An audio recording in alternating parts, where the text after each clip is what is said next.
Alright, so what we're going to do here is we are going to show you, basically I'm going to show you the offense that I use game in and game out here. It's kind of a no-huddle offense. It's a quick strike offense.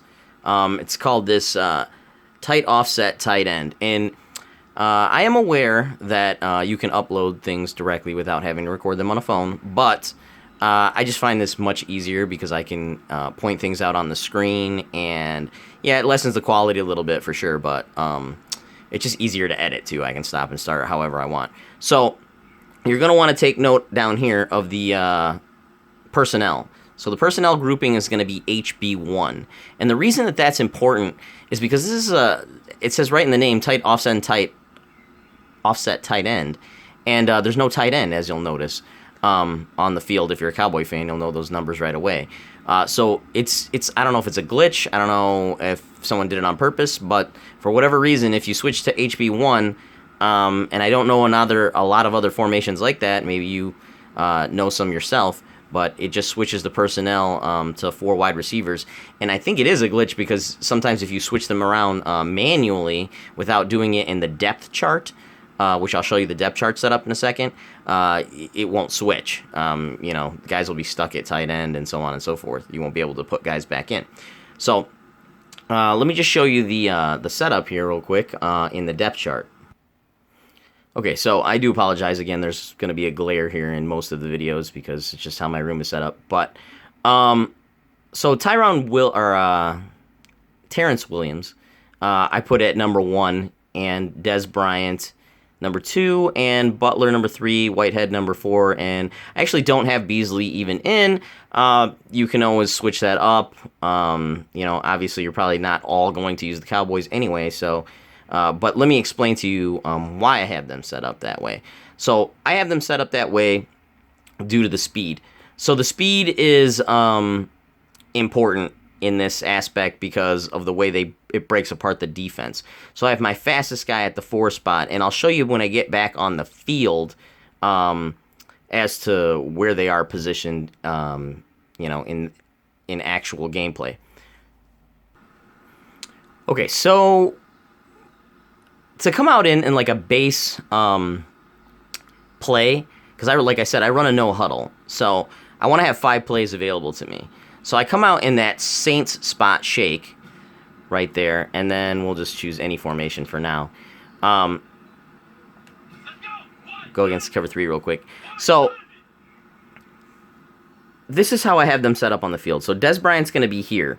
Obviously you can see the number and stuff, but there's an important reason why he's there, because there's a running play.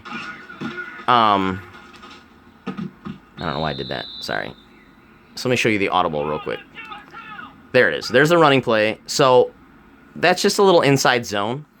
But the reason that it's important to have Dez Bryant here is because Dez Bryant's my best blocking wide receiver. Terrence Williams is rated actually a point higher than him at like 64, 65, as to where Dez is 63 or something. But the strength, there's a pretty big strength difference. Dez is about 10 points higher than him, maybe even 15 higher in strength, which is fairly accurate in real life. Dez Bryant's a pretty strong dude. But the reason that's important is because a lot of the times, depending on what you're playing, he'll be asked to block down on the defensive end. And the defensive end, I mean, he's not gonna do a great job. But if he can give you a half a second, like to get by him if you want to run to the outside or run to the inside, because you'll have options on that inside zone play, that's a big deal. Trust me, because otherwise, if it's Beasley right there, he'll just like toss him away and keep crashing down to the inside and tackling your guy, and it's super annoying. So, but that's the setup for this. Now let's go ahead and take a look at the audibles here. So square, my audible here is on the inside zone, like I said. And then the drive out, which looks like this, and the Rams Y out is my man beater, and then the play action seams, okay? And throughout these videos that I'm posting up here, there's another play called Under Mills, which is a cover 3 eater, and I will show you, the video on that. But we're going to do a lot of goal line work, we're going to do a lot of work in between the 20s, of course.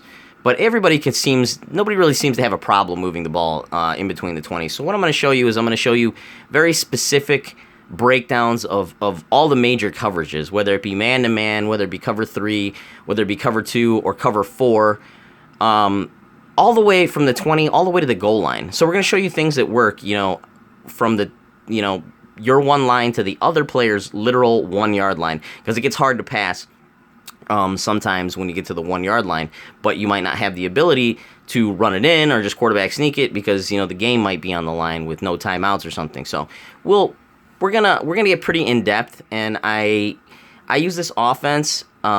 It's pretty much the only formation I use, and why I like that is because they don't know what play is coming. You're going to be running one of like 5 or 6 plays, and they have no idea what's coming. They have no idea how to stop it or how to adjust to it because there's just too many options. They can adjust, they can do what they think they're doing. The people that have the best chance are the people that just run one defense and try to adjust from there because, they're really good defensive players usually. But there is no defensive player on the planet that is going to be able to stop this offense, I promise you. And yes, I'm going to get the trolls that are going to say, yeah, would it stop you? No, you wouldn't. Just shut up. Just go watch something else if that's what you want to do. This is offense 101. It's really quick strike. And if you are a great defensive player and you are one of those trolls, good for you, man. Now add this to your arsenal and you'll be like unstoppable because you're a great defensive player and now you'll be a great offensive player as well.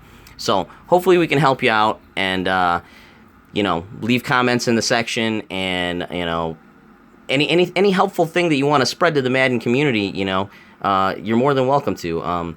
If you see something that you maybe have run on one of these plays that I wasn't running during the hot routes, feel free to share it. I mean, that's what we're doing here. I mean, I consider myself to be an offensive guru, but I don't know everything, and no one else does either. So, share the wealth.